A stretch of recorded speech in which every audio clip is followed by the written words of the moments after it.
trying to avoid that feeling of like, I'm not enough. And so we will, overperform, or we'll like drink ourselves into oblivion, or binge shop or eat or whatever it is to not feel that feeling of like, I'm not measuring up, I'm not desirable, I'm not good at XYZ, I'm not a good partner, whatever it is. Hello and welcome to How We Are Healing, the podcast where real people share vulnerable stories and life-learned lessons. I'm Tristan, friendly yoga teacher, and your host through the darkness towards healing, one conversation at a time. And now, on to the episode. She's a super freak, she's super freaking out. Hello and welcome, my name is Tristan. This is the How We Are Healing podcast, and with me is Emma Kobil, feminist therapist. Welcome to the podcast. Thank you so much for having me. I'm really excited to be here. Yeah, so right off the bat, I'm just curious, feminist therapist. First time hearing that phrasing, what does that mean to you? How do you describe it? Yeah. Well, I work with clients a lot in my practice who are women, and I'm really passionate about, underprivileged groups, I believe, have obstacles that we face that make healing more challenging. And so I'm really passionate about working with women who may understand, like in theory, that like patriarchy and white supremacy and all this stuff are, can I cuss on this podcast? Yeah. Are like fucked up, but maybe still feel the trauma of carrying that, and like are perfectionists or hard on themselves or whatever, because that's something I actually very much relate to. And so I just think it's really important to approach our healing also with an understanding of like how we internalize those values, but also how we have had a harder way to go because of those things. Yeah. So yeah, that's just the lens with which I guess I view like healing and therapy. Okay. Does that, to me it sounds like it might, I don't want to say dissuade men from reaching out to you and working with you, but like, do you work mostly with women, exclusively with women? Good question. No, I work with both men and women, and I've had some like amazing men clients, and I do couples therapy also, which is really fun. But I would say that the majority of my clients are women, and it's, honestly, I'm really passionate about working with women in particular, but I love working with men too, and I found it to be a really nice balance when I have like some great men who are they tend to be very sensitive, amazing men that I get into my practice. So cool. Yeah. Cool. And so what brought you into this as a career choice? Like what's the superhero story? Yeah. Origin story. Yeah, totally. Well, I had kind of a tough childhood, as many of us do, where my parents got divorced at a very early age, but it was pretty like gnarly, bad divorce, I guess. And there was just a lot of like fighting, and like there was some abuse and neglect that I experienced as a kid, a lot of trauma. There was some addiction stuff I also went through, in my family. And then both my parents also remarried when I was a kid as well, like at a young age, and I had kind of troubled relationships with those people, and so it was just my childhood, I would say, was just like a very painful time for me. And so when I was like, going into middle school, like kind of at that age, I was really depressed, and I was suicidal around that age. So my dad took me to a therapist, and she was incredible. And I'm not currently on antidepressants, but I got on antidepressants during that time, and they really helped me a lot. And I just experienced a lot of, I really think it like saved my life, but it was also like, wow, this is such meaningful, powerful work. Because she was the only person I really felt seen and cared for in my life, truly. I felt cared for, but I didn't feel totally accepted and seen by anyone else. So it was it was just very powerful. And then kind of throughout my life after that, like I, of course went on to have, other trials and tribulations and stuff that occurred. I was getting a PhD in philosophy for a while, but I went through a breakup with someone I had been with for like 9 years. And so that was a really rough time, and it really made me question, like, what do I want to do with my life? Like, do I want to be in this ivory tower, like kind of like figuring out these esoteric problems, or do I want to be like helping people? And what I decided was like, pain is something that is so fundamental to emotional pain, to our experience as humans, and it feels not like, it just feels very, it felt beautiful to be able to be close to that, you know, with my life and impacting it and being, you know, and helping people treat it with kindness and, you know, not push it away. And, you know, so I decided to go into counseling. I'd always seen therapists like in private practice and been like, God, their job sounds so cool. And so I went to grad school for that. I went to so many schools after grad school for philosophy. And then, I worked some pretty rough jobs in the field for a while. And then I decided to do private practice, and it's just been a joy. So, yeah. Can we get into some of the tougher jobs you've had? Because I've heard some of these stories as well from other therapist friends of mine. Yeah. One worked at a jail, one worked with kids with, you can imagine some of the stories that might come up with patients that need therapy when they're still children, right? So talk to us about some of those. Yeah. So right after I graduated, I was working a job where I was working with kids who were in the system, either in residential or day treatment. Mostly it was kids who were like in the community, and these kids had sexually acted out, like on a family member usually. Sometimes it was like a friend, but so I was doing therapy with these kids, but then I was also doing stuff like taking them to court and writing reports on them and stuff like that. And the thing that I really recognized about these kids is that they were all very sweet, good-hearted children who like had often had sexual trauma themselves, or like didn't understand things. And it was just, it was a really interesting, cool job actually. And, but it was really tough. Like, it was a really hard job. And then after that, I worked a really awful job where I was like a supervisor of a day treatment. It was basically like an orphanage for boys. I was like a supervisor of this house, but they were very troubled. They were very violent and would try to run away constantly. And, you know, I was both a therapist for them and then supervising them, and it was just, and supervising the staff that worked with them, and it was just horrible. I would come home every night sobbing from that job. You know, kids trying to run in front of cars and kill themselves, and I was like trying to save them, or biting me, or being, you know, it was awful. And then the staff not knowing how to deal with them, and me being like, God, it's this systemic, awful, you know, issue essentially. But so in that job, I was like, you know, I hate this. I'm crying every night. I decided to just like, I had no money, but I just was like, I'm just gonna start my own business because I can't do this anymore. So that was like 10 years ago that I did that. So wow.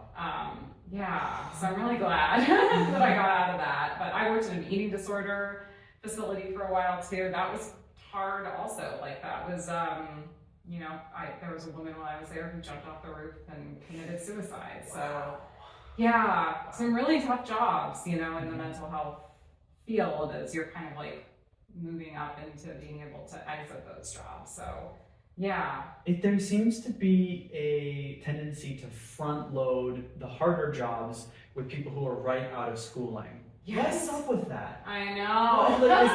Is that just life in general? I would run if it might be life in general, because I know it's like every kind of career, and I guess you have the energy and the whatever passion for it when you're that age. But yeah, I mean, it's funny because those are the hardest jobs, and you're the least equipped to deal with it when you're that fresh, you know, out of school. So yeah, I feel like it's kind of like you serve your time, you know, for therapists. Yeah, you get licensed, and which, you know, so that it all led to that. But yeah, it's a challenge. So yeah. Like it. What's the schooling like to become is it therapist is the right word? Yeah, I'm a licensed professional counselor, so I go by a therapist or a counselor. But we essentially, my program was like 3.5 or 4 years, I want to say. It was a master's program, and then after that, you have to take like a couple tests to graduate, and then you have to you go through like a practicum where there's like kind of a professor watching your sessions and popping in and being like, you could try, you check in with them, and they're like, why don't you do this intervention or whatever.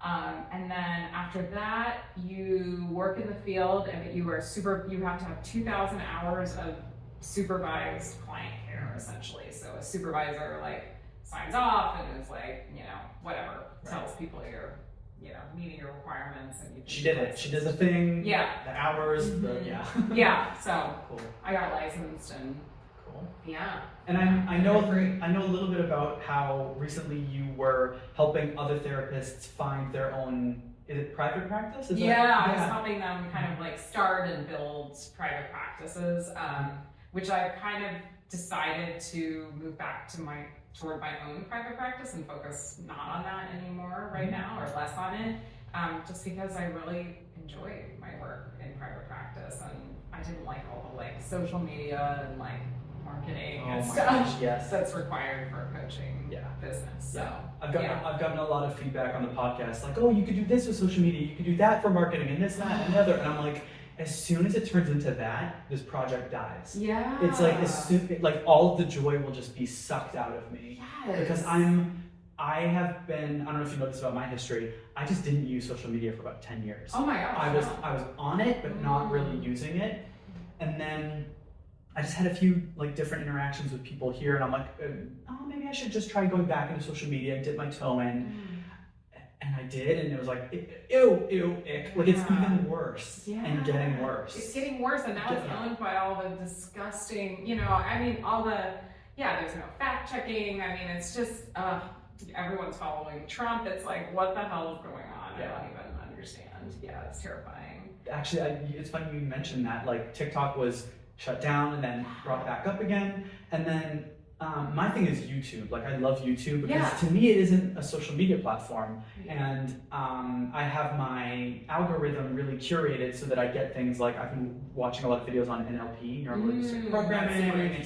Well, and I do like the occulty and esoteric stuff. You mentioned Esoteric Tower earlier, and I was like, oh, like my ears perked up. I was like, oh my god, I love that stuff. Yeah. But what I was gonna say is, like, sometimes they'll throw a short in my little feed, and it's like Trump stuff. Oh. And I remember watching one and thinking like, oh, I kind of like that Trump did that or said that, and I was like, wait, what the heck just happened? Oh my god. Right? Like, it's like I kind of observed it from that third perspective view of like, wait a minute, like this is by design. Like, they want us to start seeing that and to change our mind about it. It's very obvious when you kind of know. Yes. And you can start seeing it. That's so icky. Yeah, I like YouTube too. I do videos on there for my therapy practice. So it's Do you make videos? I do, just like very little, like 5 to 7 minute videos where I'm like, here's a tip for overcoming anxiety, whatever, just little like How things did I like that. know? Yeah. Okay, after we're gonna get your YouTube channel. Yeah. And, do you know how to find you? It's usually like youtube.com/@ It's channel. like it's probably like Mindful Counseling Denver, but I'll send you the link. Okay, yeah, I'll be sure it's in the show notes then. Okay, Yeah. very cool. Yeah. I've also been dabbling in a YouTube channel. I have a few. I've got one for this podcast, and I've got one for my like yoga school when I had a yoga school. And I'm like recently starting to like put videos up on that. Nice. Yeah, it's fun. It's again though, it's this game of like, okay, I can dedicate and like start making videos that are gonna like, hit the algorithm wave and da-da-da-da, but then I'm like, as soon as I start to try to do that and like script things, and I'm like, no, it's all the joy gets sucked out. I know. Were you really big on social media like before? Never. Okay. No. Yeah. Mm-hmm. I never got big Yeah. on social media. And like in a lot of ways nowadays it's easier, like with TikTok and shorts. Yeah. If you get the right hook the first 4 seconds. Right. And it's all psychology and marketing, and going viral. And then I'm like, that's not my goal. That's not what this is about. So yeah. And then another thing you mentioned earlier that I want to circle back to is you talked about the esoteric tower and like thinking about things on that high level and all that. And then also like you were helping therapists start their own practice, and what you decided was at the end of the day, what you felt I want to phrase this correctly, what you felt like lit your fire, right, was helping people on that one-to-one and individual level, right? Yeah, I really do feel that way. Yeah, I mean, individuals and couples, but just this feeling of like, yeah, there's something really sacred and beautiful to me about, I mean, I'm all virtual in my practice, but like being like with someone and in this feeling of being able to to be walking with them as they're going through this and experiencing it, but also to really feel when they start to form a different relationship with themselves, or they start to like have more compassion for themselves, and like it's really magical. Like it honestly, it helps me grow so much as a human being, and it's just, I couldn't imagine truly like a better career than that, you know, for myself. So yeah, I feel like coaching was like a bit of a toe dipping into like the rat race of like, you know, woo, getting sucked up in this thing, and then I was like, no, like I love this, like I love what I do. So yeah. I'm having like a similar set of breakthroughs because I got into yoga teaching, and I had those moments of students coming after class being like, oh my gosh, like you really helped me with this, that, and the other, which is just interesting because it's like we don't really help them so directly. It's like helping them help themselves, right? That's a way of phrasing it. But yeah, and then being like, having this moment of like, oh man, like in 10 years of working in offices, I never once felt that way. Never once, right? It's so soul-sucking to have that. You're just a cog in the machine. Yeah. In this bigger thing that, it's like your name doesn't really come up, you know? Yeah, 100%. And yoga, I mean, being a yoga teacher, I wanted to say, is like, holy shit. Like that is one of the most transformative things you can, I remember my yoga teachers intimately because it was like better than therapy sometimes. I mean, depending on what you're going through or whatever, what you're needing in that moment, like it can be like that. So well, yeah. what's that whole set of beliefs around moving the body as therapy? There's a specific somatic therapy. Somatic. I love somatic therapy. Yeah, it's amazing. Yoga plays a part in that, but even like walking, like sometimes just to like move the energy around, I'm like, oh, it's time for a walk. Same. Yeah. I walk every day. Yes. Yeah. You know, I often tell people this, like, look to nature, like dogs. Dogs need to be walked 3 times a day. We're not different. Right? Dogs play with each other. Yeah. We're not different. We need to play with each other. Dogs take a nap a couple times a day. We're not different. We all, like everything that nature does, we're just a mirror and a reflection. 100%. But there's a disconnect that happens, right, with society. Especially right now, like in office world, in office culture, there's this drive to push people back to working in offices. Go back to the office mandate, right? All that. I know. To me, it's just so dehumanizing. I totally agree. I mean, I feel such peace being able to work from home, and like, I love it. And honestly, I mean, yeah, it's just the best thing. But I feel like it's this, I mean, it's like late stage capitalism issues, you know, that we're dealing with. But I feel like too, there is this kind of like hedonic treadmill that most people are on, and I find myself at times getting caught on it, where it's like, I'll be happy if I, you know, can get the next thing or do the next thing or whatever, rather than like, I can be happy now in this present moment with like everything that I have. And if we really, you know, really weren't kind of constantly chasing more and better, and can I improve, I think like we would all feel a lot more peace. But it's so hard. Yeah, again, I mean, that's the whole premise of capitalism, to keep us kind of, you know, going and wanting more and feeling it's not good enough what we have now. And it's all related, right? So it's like capitalism tells you you're not good enough. Yeah. The way marketing works is it says, I'm going to cause you pain and remind you of your inability to this, that, or the other, or that you're not this enough or that enough. So I give you the problem and then I market you the solution right there. Totally, yeah. And we fall for it all the time. 100%. Until we can start to go back and put ourselves in that third person view of like, wait a minute, do I really need this? No. Yeah, totally. And to me, it's all in language, right? We are human beings. Being is what we need to do. That's it. Right. That's it. It's 100%. just be. Yeah, no, I know. It's sad. I mean, I think it's really a sad thing that we're so caught up in that, and then it's very disconnecting from like the people we love, from, the things that are really meaningful in life. And I don't really think anyone in our society is immune to it. Like, you could be like incredibly woke and, mindful and do yoga, and there's still this feeling of, well, maybe I just need to take this training, or maybe I need to go to this retreat or whatever, and that's gonna like make me better or heal my issue or whatever it is, you know.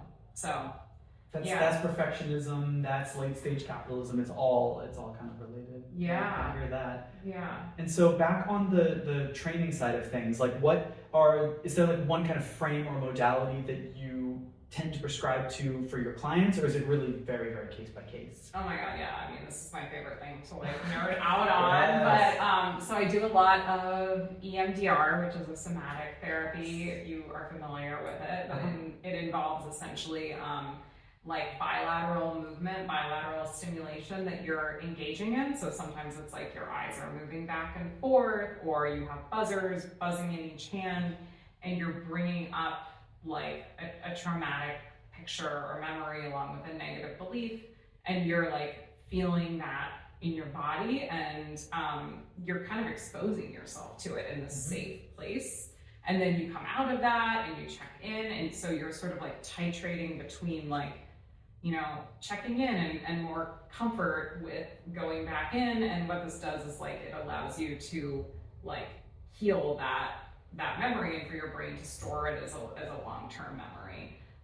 So I'm very obsessed with that, because I really believe trauma is stored in the body, and we have to heal trauma in the body rather than just like talking it through. And it's so different to really feel safe in your body than to be told like you're safe right now, or whatever, to tell yourself that. So that's one that I use, and it sounds like it's one I love pretty it. well. I want to just fill. So it's eye movement desensitization reprogramming. Reprocessing. Okay. Yeah. Just in case people are curious about it. Okay. Yeah, highly recommend it for like almost anything you're experiencing. I've used it a few times. Like I don't know if you'll agree with this or not. I did like a self-guided I've heard session of people doing it. Yeah. on YouTube, and I literally had the phone right up to my face, and I was just like, doing the left and right movement of the eyes. Yeah. But then I distinctly remember having like giving my trauma like a 10 out of 10, and then just going through the steps and kind of watching that number go down. Amazing. And feeling it go down in my body, and then just being like, oh, yeah, okay, yeah, cool, next. It's insane. Right? I'll have that all the time. Like, I have clients who are like, yeah, it's a 10, it's really high. And I'm like, whoa, this is gonna be one we're with for a while, like, okay. And then like, a few sets, and they're like, yeah, I'm a 0, this is super weird. I'm like, what? Yeah. Okay, cool. Yeah. So the power anyway, of the mind. Yeah, so that's one I'm really passionate about. Another one is internal family systems, which I'm obsessed with. Do you know about it? I read a book called Breaking the Cycle, I think. Yeah. Yeah. Mm-hmm. And just in my own kind of experience and like looking at my family, like I have a very enmeshed family, and they're still kind of enmeshed. And I was like 17 or 18, and when it was time for college, I was like, bye. Like, love my family, amazing people, did the best they could. Obviously, we're all doing the best we can, kind of situation. But it was just like, if I want to, I don't know how to phrase it. Like, if I want to kind of reach my potential, I knew I had to get out of that enmeshed environment. Yeah, so good for you. Yeah. Mm-hmm. Well, so internal family systems is really neat, because it's like, the idea is that, in a family, obviously everyone has these kind of like roles that they tend to take on.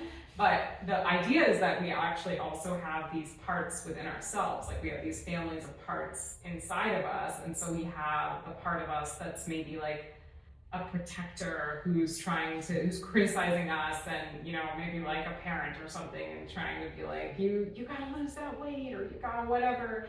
And all of these parts like are sort of playing a different role inside of our system to really to help us. But sometimes when we have, for all of us, we have parts that like take on a role that is they're like over functioning, or like for some reason. And so we're trying not to like fight with them or make any of them go away, but to like understand like, why were you forced into that role? Like, what are you protecting? And usually there's like an exiled part of us that those parts are protecting, that was hurt, traumatized, is experiencing shame oftentimes, or a feeling of like being alone. And so we work on like helping the protective parts relax and then healing the exile part. So I'm like, I love this stuff. I love it's it. So cool. That to me sounds like shadow work, what you were just saying, right? It's very, it's very, I think it's influenced by that, but Okay. it's similar. Carl Jung, he's the man. Yes, he's the man. Yeah, he's the man. I was doing some shadow work like a year ago. I had a journal. It was awesome. I had some great breakthroughs. And what I'm realizing in the last few days is I was like, oh, like that was just the start. Yeah. Like there's so, because it's like we might think that we're over something, or we might think that we dug deep enough. Yes. And then you have a moment where you're like, nope, I didn't. There's so much. There's a right? lot. There's so much that we internalize and that we hold on to. And like you were saying with like just the roles that we play. And usually I see it as like we either carry guilt or shame, or fear, or anger. Yes. Right? These are kind of the big, and I'm probably missing a few kind of big overarching emotions, but those are the ones that tend to be like, ooh, those are the big ones. Yes, totally. I find one thing I find that a lot of my clients, and most people I know experience, myself included, is this feeling deep down of like, I'm not enough, I'm not good enough, I'm not worthy. Like in some version of that seems to be like one of these exiled parts that's with a lot of us, that we might not, if someone were to ask us like, do you not feel worthy? Like, whatever, we might be like, yeah, I'm worthy, fine. But I think that sometimes behind a lot of our actions is this like trying to avoid that feeling of like, I'm not enough. And so we will, overperform, or we'll like drink ourselves into oblivion, or binge shop or eat or whatever it is, to not feel that feeling of like, I'm not measuring up, I'm not desirable, I'm not good at XYZ, I'm not a good partner, whatever it is. Right, whatever it is. Yeah. I feel like I went from one extreme to the other. Like I was the overachiever for a huge part of my life. And then recently, like the past few years, I was like, well, I'm just not gonna do anything. I went to the other side. I went to like, I'm gonna like purposely underachieve. Yeah. And now I'm coming out of that and just being like, oh wait, like maybe some balance would be nice. Yeah. Like totally. Or just figuring out why I was overachieving in the first place, and realizing how that was external. Like I was doing it for external reasons, and now figuring out, all right, if I'm gonna do something, what are the internal things that I'm gonna get out of it that aren't about, I don't know how to phrase it, like just making it better. I don't know how to phrase it, but like for me, like doing it for me, and not for any other person or for any other reason, but also not just doing something to check a box and say, okay, I did something, I was productive, right? Yes. But doing something that like speaks to my soul. Yeah, that actually is in line with like what you want, what you value, and what lights you up, rather than gotta move. Yeah, totally. Getting rid of that move mentality. Yeah. And what you were saying with alignment, to me, that's just authenticity. Yeah. It's like when your actions align with your values. Yeah. And your internal motivations. So. Yeah, that's really cool that you've been able to like recognize, like, okay, I had this part that was doing this, and then I had this part that was doing this, and that I'm starting to recognize. That I'm starting to, like, my eyes are like, huh? Like I can see a little bit more light. Like that's kind of where I'm at, but I'll take it. Yeah, and it makes sense to be having been in that like burnout. Like I think that's really common too. Of like, oh my god, this part was working so hard, and and moving to like,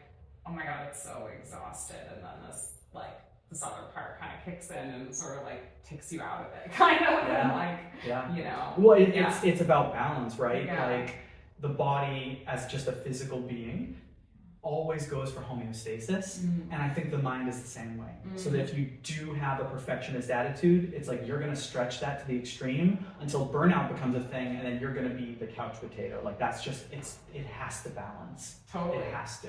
Yeah. And so it's about working with you, right, and figuring out, okay, like how do I reconcile both sides and meet it in the middle. Yeah, and it's reminding me as we're talking about this of like, I don't know if you've heard of like polyvagal therapy before, but like this idea of like, we can go into this like, as animals, we go into this like hyper vigilant and hyper aroused state sometimes when there's a threat, and we're like, I adrenaline's rushing to our body and we're like, you know, an animal who's being like chased or whatever, and we're scared or we're gonna, you know, fight or flight, or like all our systems are go and ready. And sometimes when we've been doing that for a long time, we shut down, we go into the hypo-arousal, and we kind of like, you know, our body just kind of gives out, and it's like we're like playing dead, like an animal who's been scared perpetually for a really long time. Yeah. So I've heard it as fight, flight, freeze, or fawn. Yeah. Those are the 4 that I've heard. Yeah. Yeah. And so getting Totally. over those. What other modalities that you work with, or those are the big ones? The EMDR. So you know, I think, you know, feminist theory, like we talked about, as well as like narrative therapy, rewriting your story. You know, like other therapists, I draw also from like acceptance and commitment therapy, which is like, you know, like kind of a Buddhist-y type. I mean, I'm very like mindful, my name, Mindful Counseling Denver. I'm very influenced by like the tenets of Buddhism. Mm-hmm. So really about like, you know, accepting our circumstances and accepting the things we can't control, rather than trying to constantly like fight with it, like, you know, or fight with our thoughts or fight with our feelings. Mm-hmm. But then like committing to actions that are in line with our values, like you were talking about.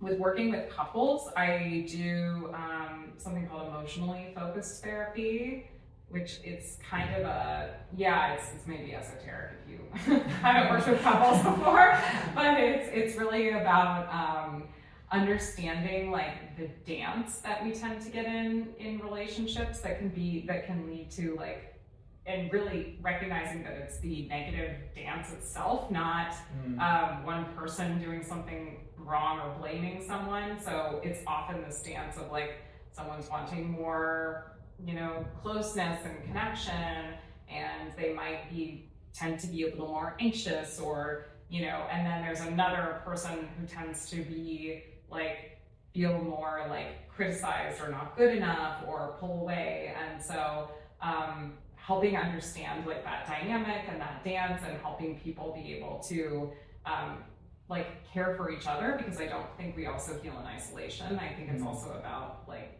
this reparative experience we can have as a couple too.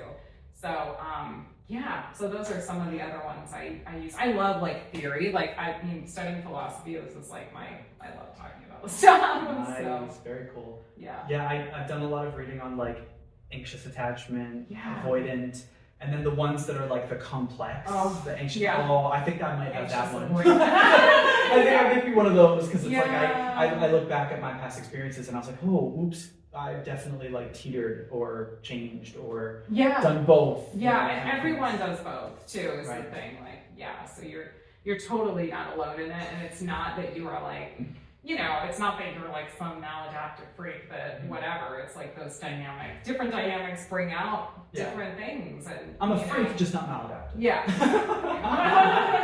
Very cool. Okay. Yeah. I love that. So what would you say is your split between working with individuals and working with couples? Yeah, so I mostly work with individuals, but I work some with couples, and I'm kind of like opening myself up more to that world right now. Like I've done a fair amount of couples work, but it's something that I'm like feeling more interested and called to, just because I've spent a lot of my career like really as an individual therapist, and I think it's fascinating. But as I've kind of continued to grow and progress as a clinician, I've been like, ooh, this is something, you know, I have always been fascinated about from my own healing. We do couples, me and my partner, we've been together like 10 years, and we do couples therapy and absolutely love it as clients. And so I just think it's a fascinating it's fascinating, and I think it's a huge way people heal too, is actually in relationships. So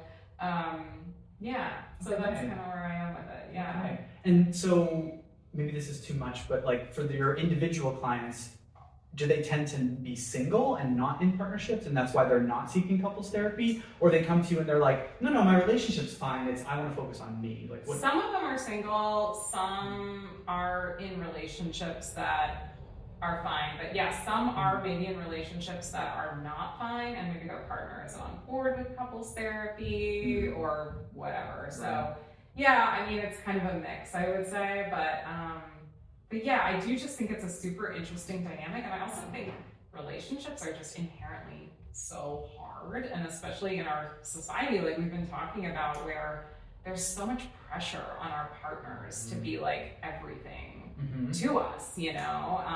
They have to be mysterious, but also, like, but secure. Also secure, and you have to know everything about them. Yeah, and your best friend, but also your lover, and like it's so much. Yeah, so partners. Yeah, I decided in my next romantic relationship, I am starting a relationship with couples therapy. That's amazing. So it's like if I'm in a romantic relationship where the person does not want to enter couples therapy, they're like, oh, okay, we're not for each other, like just point blank. And I've never been in couples therapy, so I don't know what that process is like, but I just know that that I have blind spots. Yeah. Right, and that my future partner will have blind spots, because that's how blind spots work. You don't see them. Right. and there's no shame in getting help and like starting off from help. 100%. And I'm actually starting to see that more and more and more. I'm starting to see people talk about how they made that decision of, I'm not entering a relationship without it. You know? That's amazing, actually. I haven't even heard of that, but I love that. Yeah. There's a podcaster, let's see if I can remember his name. Lewis Howes. Okay. School of Greatness podcast. When I was working in offices, I would listen to his episodes every day. Remind me what you did in offices, by the way. You were an engineer? For 7 years, I worked for one company that was bought by a company that was bought by a company, and they had me in a whole range of roles. But what I started in was a producer role, where I was the interface between my client and the internal company, with the creative teams, the engineers, the database people. It was email marketing. Oh, okay, wow. So you were in a marketing role, essentially. And basically the role that I started in, it was like they hired unicorns. They hired people because we had to be client-facing but also technical. Oh my because we had to do the coding ourselves. Holy shit. It was a lot. It was like, looking back, and it was like what you were saying earlier, where you were thrown into the deep end, and like you were given like I don't want to say the worst job, but like the most challenging. Yes. And then you're paid the least. Yes. Same thing. Same Totally. Exact thing. It was like we were paid pennies on the dollar. 100%. And then our bosses and managers would walk around and be like, oh, okay, it's 7 o'clock. I've stayed late enough. Let us know if you need anything. Hope you get that done soon and you can get out of here.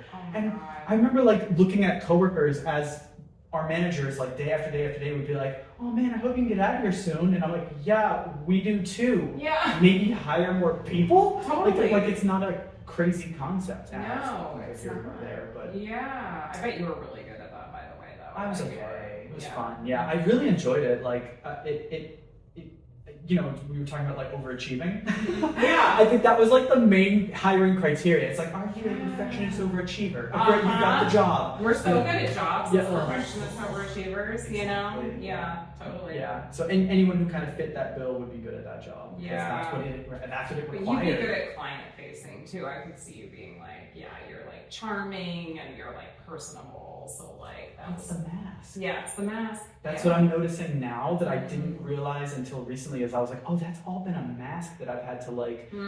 It makes it sound like it's so fake, but that's not really the right word for it. It's like it's been adaptive. It sounds adaptive. I was gonna say, it's like you just know you have to put on that role, and I liked it. It's like I liked my clients, and I don't feel any shame about doing that. But I recognize that like if I had a choice, it wouldn't have been like, I wouldn't want to have to turn it on like that and do that dance for 10 hours a day. Yeah. That's not fun. No. For an hour or two, great, that's fine. Right. But like what the reality was of the situation, it was a lot. It's just a lot. Yeah, it was a lot. Never doing that again. Yeah, no wonder you were burnt out. Yeah. Moving to Mexico and just taking it easy for a little bit and just like recalibrating, Yeah, totally. Yeah.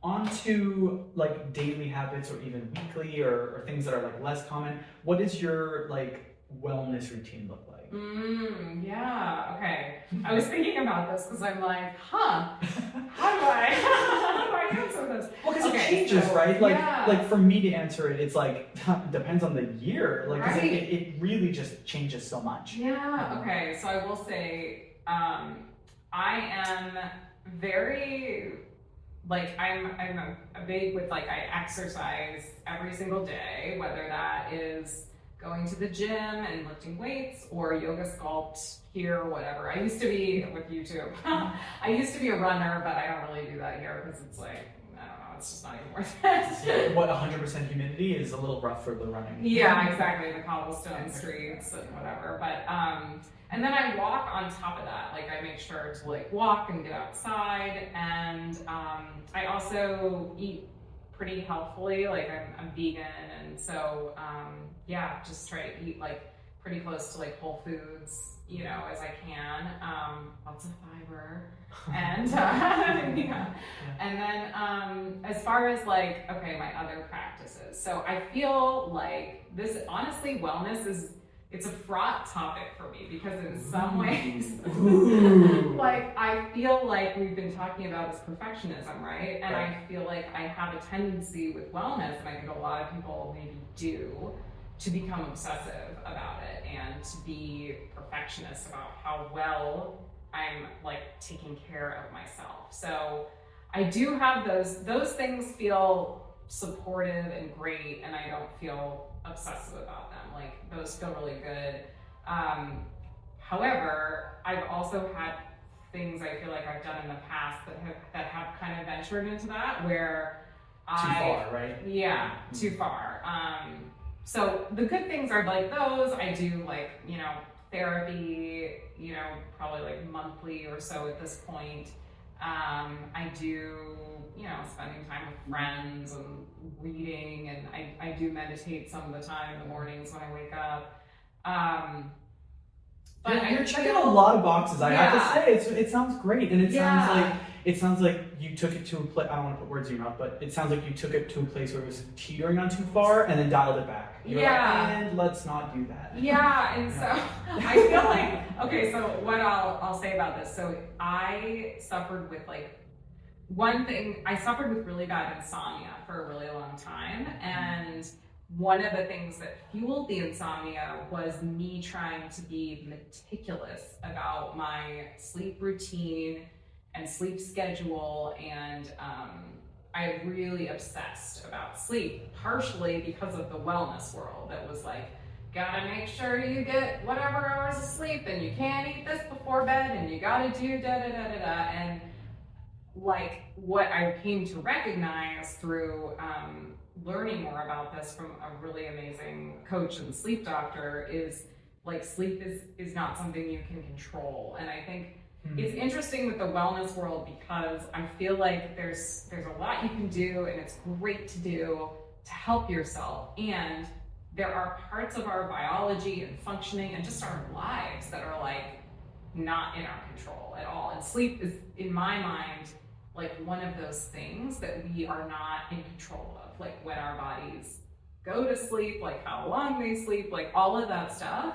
And, you know, so what I had to do was essentially give up all the like routines and like sleep efforts that I had to like make myself sleep.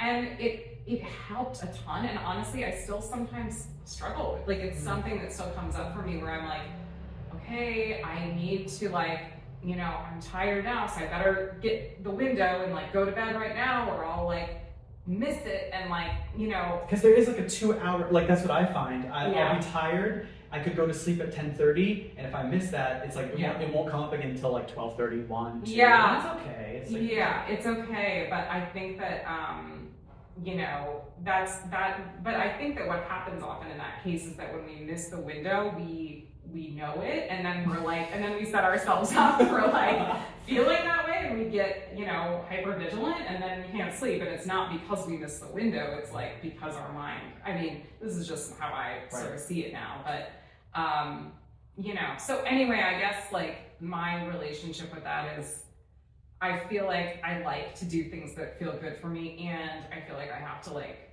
be conscious of the times where I might get like a little bit, you know, too controlling. Yeah. But there are some things I do horribly, like I'm awful at like wearing sunscreen, like we were talking about. Your skin is like amazing, but I've been really big into shea butter because my nail cuticles are like dog water right now. And so like I've been like putting shea butter on my fingers before bed, and then I have like excess, and it's just like, oh, I'll just throw it on the skin. Oh my God. That's the skin routine lately. Love it. And strict 10 minutes of sun, no more, no God. sunscreen. You're so good. That's it. And then walking with the umbrella, as you said. Yeah. Do you Rihanna. walk for longer than 10 minutes with the umbrella? Oh yeah, like it's all day. It's nice. I carry it with So me. straight sun is just 10 minutes. Straight sun for 10 minutes, and I try to do it just for sunset because it's a little bit of like a gentler sun as well. Yeah. And plus, it's just a nice vibe to go to the beach for sunset. I know, it's so nice. I try to go 4 or 5 days a week. Oh,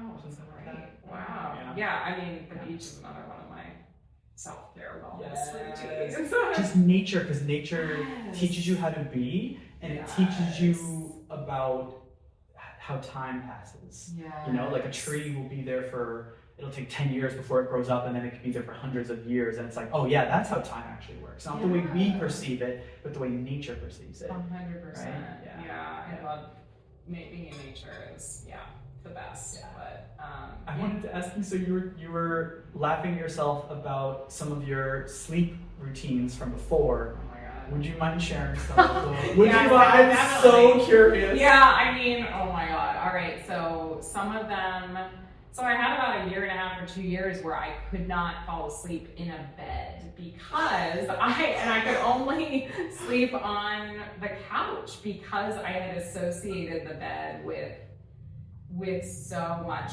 insomnia, and it became like a really scary place because I was trying to do CBTI, if you're familiar with it. It's a kind of therapy for insomnia, but what it says is the minute you're not tired, get out of the bed and go somewhere else. So I would, or like the minute you're awake, go somewhere else. So I would do that, and then it led me to just like being on the couch, and I became like afraid to be in the bed. It was like I couldn't like be on the bed and like put a sock on, like it would make me anxious. Because so I got a little crazy. I mean, I was on so many like supplements. I was doing like acupuncture, yoga, like all the stuff you've been told. I had all these like meditation and like bedtime kind of story apps for trying to make myself sleep. I'm so glad. Like honestly, there was like I couldn't eat for this certain window before bed. It was just like a lot of kind of like obsessive like ways to like make myself sleep, avoiding caffeine, no sex before bed, nothing like, just like I couldn't like rile myself in any way, no blue light. I had like blue light blocker, like just all this stuff that was like I can't do any of it, and then it just becomes like a prison where you're like obsessing.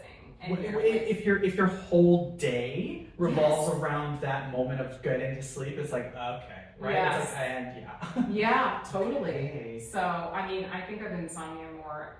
It's like it's an anxiety disorder, rather than like there's something wrong with your body. It's a problem with anxiety. So Hermetic principle number 1: all is mind. Yeah, Everything's mental. So true. Yeah. So true. So now that I see that, I'm like, I get it, and I have to remind myself still, but it's like, ironically, now that I'm not thinking about sleep as much or care about it really, and I don't try and like do all this stuff, like I sleep so much better. And it's not always perfect, but it's like, it's so different now. So good. Yeah. So anyway, those are some of them, but. Cool. Did you ever do the like sleep trackers? Like on the phone or the rings or the, I got obsessed did with you? it in college, yeah. I know a lot of people who do, and I've heard it can cause sometimes insomnia for people, but maybe not everyone, but everyone's also different with this stuff, like how much you can, do. But I think I kind of always knew,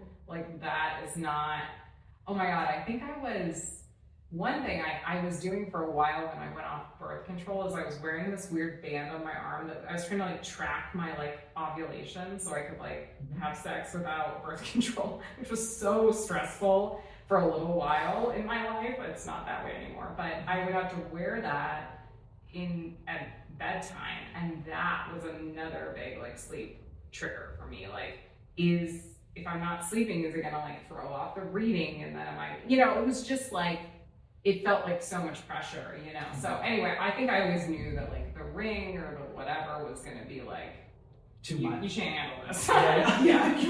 Maybe others can, but no. Yeah, totally. It's so funny. Like, I love this author, Tim Ferriss. Oh, One of his books is the 4-day work week. The 4-Hour Work Week. 4 hours. Yeah. Sorry, yeah. But he also came out with the 4-Hour Body and I think one other 4-hour book, but I can't remember. But he was writing about how he went to a like life tracker or body tracker convention. It was like the first one they had put on, and there was like 20, 30 people, I forget the exact number, but small number. And then in just a few years, it exploded because of like the iPhone and the Apple Watch and all of these things. And then I've got friends who wear rings that like do things, and we're all getting very obsessed with like the graphs and the charts. Yeah, how am I doing? It's like a capitalist thing. Like how am I measuring up? Yeah. I did a hike last weekend with some friends, and my friend was like, "Look, my watch called that an 8, a moderate hike," and I was like,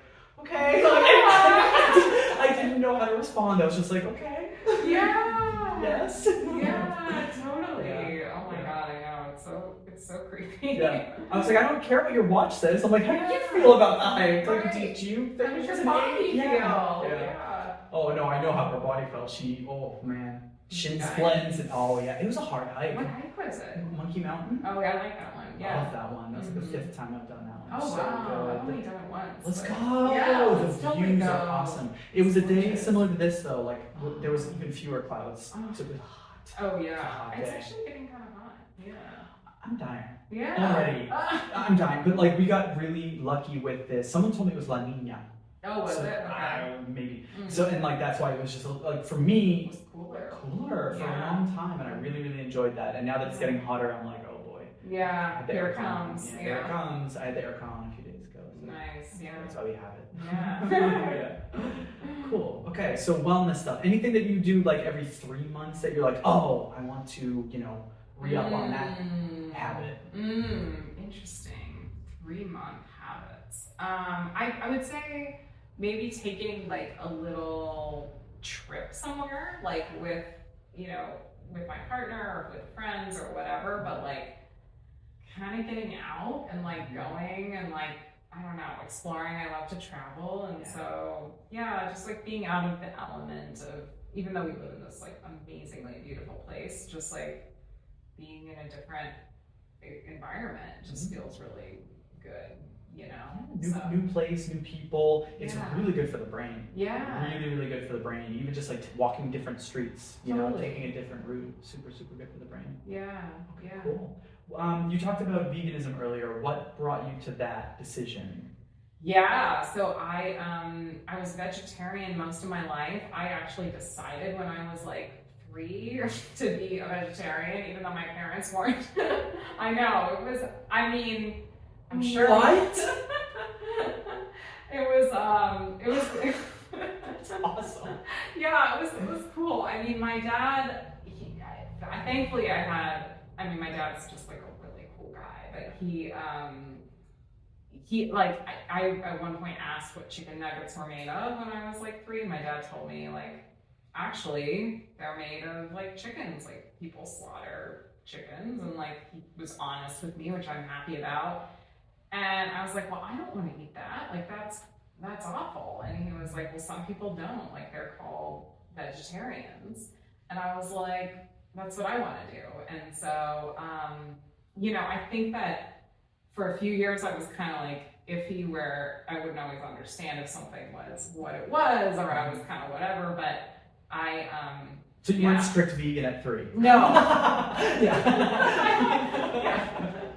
So I was veg then, and I was vegetarian like up until college, and then in college I started taking a bunch of philosophy classes and learned about like factory farming and just all the stuff that we all know, and was just like, okay, like this feels so easy, like to be vegan, and it's would help reduce so much suffering that I felt like that was the right move for me. So I became vegan probably like 21 or something like that, 20, and then I was vegan up until I worked at a eating disorder treatment center for a while, like I mentioned, and we had to eat with the patients, and they wouldn't let me be vegan for a while.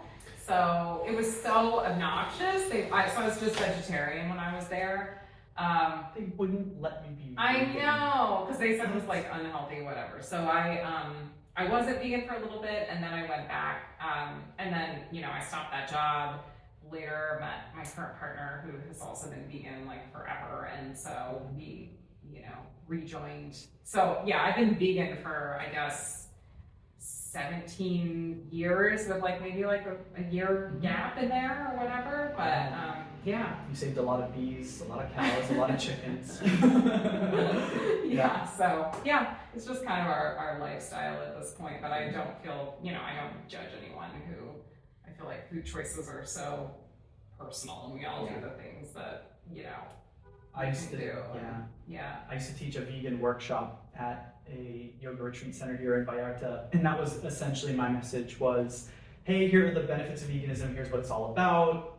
At the end of the day though, it's your body, your decision, and food is so cultural. Yes. And there is a genetic component to it. I was talking to an herbalist, she's gonna be on the podcast soon. She was saying, is her name Elisa? Yes, Elisa, that's so funny. Yeah. My friend Emily just did a workshop with her. Oh, so. cool. Yeah. Oh, nice. I don't know if I know Emily. I'll have to meet her. She's friends with Sarah, who knows you. Yeah.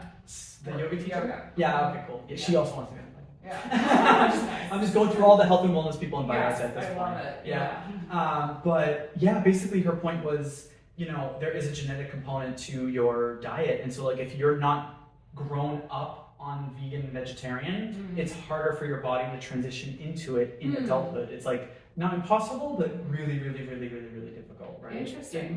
The body might kind of rebalance after some time, and you might need to supplement for a while to get to a point of balance, but it's just a really harder journey. Interesting. It is. Yeah. It's super, there's a lot, this is what epigenetics, right? Yes. So much of that. Epigenetics is so fascinating. Yeah. Fascinating. Yeah. Does epigenetics come up in your modalities? I mean, IFS, right? IFS. Yeah. I mean, I guess in the way that I feel it's not something like I talk about every day or anything like that, but I think that it's a part of, for all of us, like, we have these genetic predispositions and stuff like that, and maybe we, like depression runs and anxiety are like so rampant in my family, and I would imagine for a lot of families, but I also think that we have this ability to kind of like to change our genes. I mean, to change the genes' expression through like what we do and how we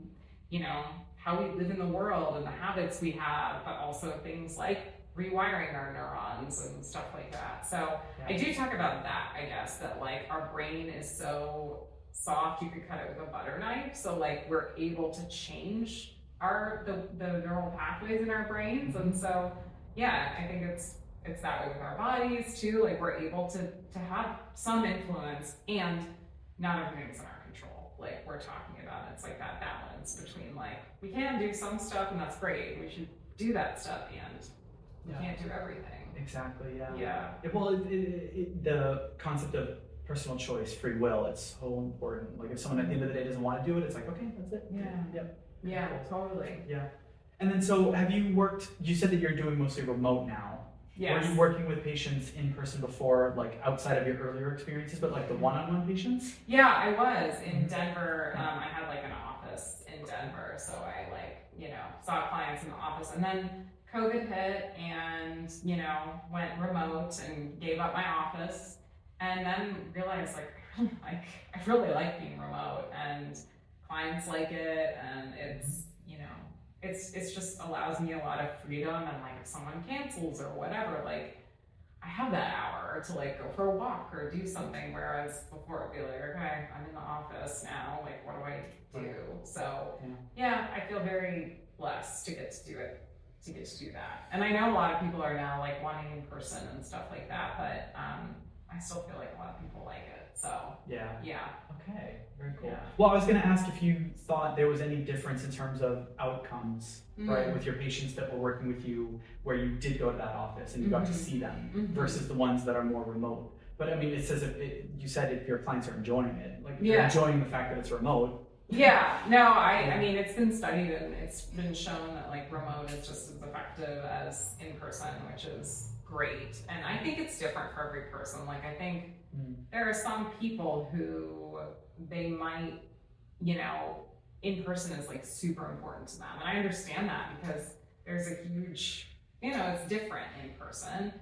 But like, I've never met my therapist in person, and I feel like it's been one of the most healing, profound experiences ever, you know? And so I've had therapists in person that have helped me a lot, but I don't think for every person it needs to be in person to be effective. Yeah. So I just realized that your therapist is a therapist of therapists. She's like the final boss of therapists. Right, right. Awesome. Totally. Do you need like extra schooling for that? Or just... No? Okay, cool. No, yeah, I work with a therapist sometimes. I was going to ask if you've worked with therapists. Yeah, I do, and I love my clients who are therapists, and they're so like, they're so smart, and they like get all their, you know, they get it really, really well, but then they like, you know, they also sometimes, like you were talking about, like blind spots, or like, you know, sometimes us therapists, I think, also have difficulty feeling our feelings and not like intellectualizing it all the time, you know? Right. Yeah, because I tend to do that. Yeah. You tend to do what though? You tend intellectualizing. Like I tend to be like, oh, I'm doing this thing because of this and this and this and da da da, and it's harder to like get into the body and be like, oh, what is this? What is the, you know, what is this part of me, and what's it feeling, and what, you know, like where is it? Where is it? Yeah. Okay. Mm-hmm. Ooh, very cool. Very cool. Yeah. I've never had official therapy, but I'm seeing a psychologist recently. I don't know if I told you, like after some conversations, I was like, oh, I kind of have some symptoms of autism. So I was like, yeah, you mentioned that. Yeah. So I was looking into that, and she's thinking less and less. She's like, no, I don't know if it's autism. I don't know if it's ADHD. We don't know what it is. Yeah. But it's just been such an interesting experience because it's my first time, you know, and I'm almost 40. So it's like, and I've just had such a fascination with the mind in general. And it's similar to you, like I found myself really diving into philosophy and Buddhism and all sorts of religions and the esoteric. And so to me, I'm so happy that like I finally took that step of like, all right, let's just see someone. Let's just see what. Cool. Good for you. Thank you. It's been fun. We're the same age, right? Are we? I'm 39. Okay, I'm 38. I'll be 39 in like 2 months. Quit bragging. I know. Well, you're the 10 minutes of sun a day. Hey. What do you do for your 40th? Do you have it like? Do you have a vision for your 40th birthday? No, I don't. Do you? No. I've never been big on birthdays. Really? Like, I have a lot of my birthdays at El Barracuda, the restaurant that's like right on the ocean. That's a nice place. That's just my vibe. Like, all right, let's just have a few people over. Like, let's just eat a good meal and like enjoy the beach and put our toes in the sand. Like, 100%. I don't need anything more than that. You know? Yeah. Well, for my 39th, we're actually going to Spain. Which is that's really fun. Honey, that's a lot. Yeah. Yeah. Too much. Yeah. No, I didn't say too much, but it's no. Where are you going to Spain? We're going into Madrid, and then we're going to Sevilla and Granada, and probably some places in there. But maybe rent a car. But I'm really excited. We're gonna go for like 10 days, and it should be super fun. Are you gonna change your accent from the Mexican Spanish to the Spain Spanish? Oh yeah. Gracias. I'm definitely advanced enough for that. Yeah. No, your Spanish is good, right? No. Are you in classes? They're hard.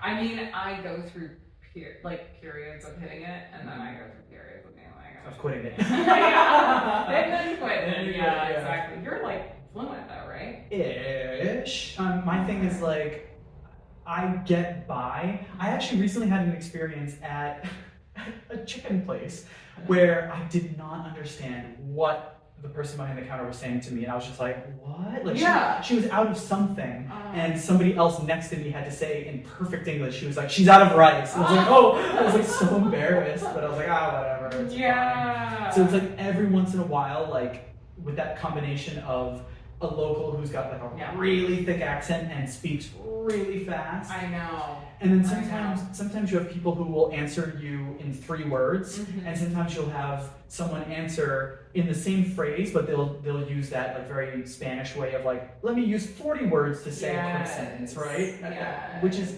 Which is actually what's lovely about the Spanish language, is that sometimes you can really like la la la la la la, like sing a response, right? It's so flexible and it's a beautiful language. Beautiful language. Yeah. One of the things that I love about it, like talking about the esoteric, the law of gender, masculine and feminine, is that with Spanish, it really helps me tune into that natural law of the universe of gender, because in English we don't have that. We don't have the nouns that have the masculine and the feminine variation. And so learning that here has been like, ooh, really cool to understand that, words can have a noun, an object can have a masculine quality or a feminine quality. Yeah, and then there are the people kind of trying to like reclaim it and being like, I forget what's the thing they're using instead of L and la, or what are they? Ish. I forget, I forget. Yeah. I just know instead of amigos, it's amigas, it's amigues, right?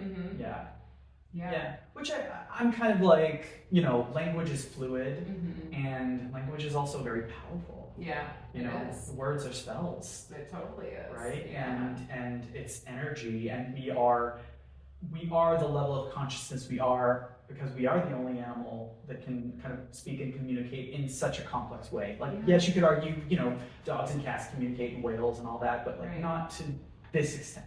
Yes. that we've been able to put so many words and language around our experience and reality. Yes, totally. Like, I love language. I got obsessed because in my yoga studying, we started learning Sanskrit. Oh, for the different, wow. That's cool. Well, you like all the different yoga pose names are in Sanskrit. Right. And so you start putting it all together, like, oh yeah, that means head, and that means foot, and that means the back, and that means the front, and da da da da da. And then, like, literally, my mind has just been obsessed with it for the 10 years since I started learning Sanskrit. That's really cool. Are you pretty good at it at this point? No, and it's a dead language, so. Yeah. Although, they say it's a dead language, but like Hindi, which is spoken mostly in the north of India, a lot of those words are Sanskrit, and a lot of it is borrowed. Interesting. Okay, cool. Yeah, wow, so, nice. Yeah, and then so I don't know what my next step is in terms of language, but like I do want to learn a lot more Spanish because I'm at that point where like classes won't be that helpful because it's like I feel like you're beyond that kind of maybe. It's that like I need to study like more verbs and I need to study more nouns. You know what I mean? And then that will give me the whole complex. I think for you too, like, because you had a partner who didn't even speak much English, right? Exactly. So that was probably really that did everything for me. Itself. And then before I would speak like my teacher Adriana, and so like I had like a feminine Spanish. Like I'd be like, oh, ¿cómo estás? Like I would like my voice would go up a little higher. And then like being with him, it was like I started to adopt more of like the masculine way of speaking Spanish. And Interesting. So like, it was really cool. Oh my god, that's so cool. My Spanish like hockey sticked after that relationship. I bet. I mean, I'm a little jealous of people who get that experience, but also like, wow, it sounds hard to be like, I mean, trying to communicate. You work with couples who are going through it, so you understand how much language is important in a partnership. Imagine putting a language barrier on top of it, and a cultural barrier. It was a lot. That is a lot. Yeah. And that wasn't the cause of the end of the relationship. It really was just who we were as people, and our paths just weren't going in the same direction, which is totally great. It's better to know that than to not. Yeah. So it was just interesting that like language at the end of the day wasn't the factor, or culture wasn't the factor. It's just other things, personality things. So. Yeah, totally. Yeah. All right, cool. All right, so how do people work with you? How do people find you? How do people get in touch? Yeah, well, my website is probably the best way. It's just mindfulcounselingdenver.com. So, I work with people in Colorado, Florida. If you're overseas, there are certain countries I could work with, but And other than that, I have a YouTube channel I can put on here. I'm on Facebook just as myself, Emma Kobil. But I haven't really been active on like Instagram or Facebook lately because, as we're saying, I'm like trying to get away from those things a bit. So Yeah. I'm trying to figure out a way of like interacting with social media where I push to it and then just let it sit there and I don't interact with it. So if there's comments and questions that come through, it'll be like, sorry, you're on your own. Like, like I just want to communicate one to many and then leave it be and not get involved with it. Yes. And there's a channel on YouTube that I love. I talk about them a lot. Game Grumps. I love Game Grumps. Game Grumps. Game Grumps. Yeah, it's two friends. They've been doing this for 10 years. Wow. And they have an episode every day without fail. Every day. And it's just them playing video games. And so the visual is the video game and the audio is them talking with like with the game in the background. Well, that's super cool. Yeah. It's kind of like it's like podcast style, but they're just it's about jokes and entertainment. And so they're both they have their backgrounds in what's it called? Not stand-up comedy, the other form. Improv. I love improv. I know. Yeah. We were talking about this. I'm gonna do improv with you guys. That would be so fun. We want to do it again. So okay, let's Yeah. Okay, that would be awesome. That would be cool. Yeah. And okay, so people can find you on your website. Yeah. It's been amazing. It's been amazing. Thank you so much for having me. And I love what you're doing with this. And your YouTube channel, I think I told you, someone I know on Facebook obliquely shared one of your videos, and I was like, oh my god, that's Tristan. I'll take it. Yeah. Okay. So your name's getting out there. So. My goal is to help one person. You are. And I'm helping myself, so I'm like, yay, check, did it. Well, I watched the video and I was like, this is great. Oh, so good. Oh, good. Oh, thank you. Awesome. Yeah. Cool. Well, we'll end it there. Thank you, Emma. And as we end every episode, it's a matter of share this with someone if you think this will help them, and we can only help others if we help ourselves first. So with that, this has been How We Are Healing, and thank you very much. Awesome! Yay! Hello, I'm Tristan. I was just like you. I wanted to become a yoga teacher. I noticed all the positive changes it brought to my life. I didn't want to have to travel, though, to do a yoga teacher training, and all that goes along with that, right? Being put in a room with a bunch of strangers. What if I had to use the bathroom, and I have to miss the part of the lecture, and dealing with that awkwardness? I also didn't want to have to spend a fortune, and let's be real, yoga teacher trainings can be very expensive. Lastly, I wanted to be able to start teaching yoga right away, because if I'm honest, I felt ready before I was even certified. It's just what happens when you find something that really speaks to your soul, and when you have that focus and when you have that discipline. For me, the program I wanted didn't exist. But now it does. I created it. I created the yoga teacher training that I dreamed of. It's a course that's affordable at just $99 a month. You can even finish everything within the first 30 days if you're super dedicated. But there's no pressure. Go at your own pace, it's there. Because of this also, you can start earning money right away. I give you the tools you need so that you can start earning. That means the course immediately starts paying for itself. Just in case that's not enough, there is also a 30-day money-back guarantee. I wanted to make it so that you have nothing to lose, an entire lifetime of yoga knowledge to gain. So what are you waiting for? Get started today. Go to shantiyogaschool.com to access the course now. That's SHANTI, yogaschool.com. Hey, it's Tristan again. Thanks for tuning in to How We Are Healing. I hope you found it meaningful. If you'd like to support the podcast, consider leaving a review or sending this episode to friends and family. Until next time, Omis, keep shining.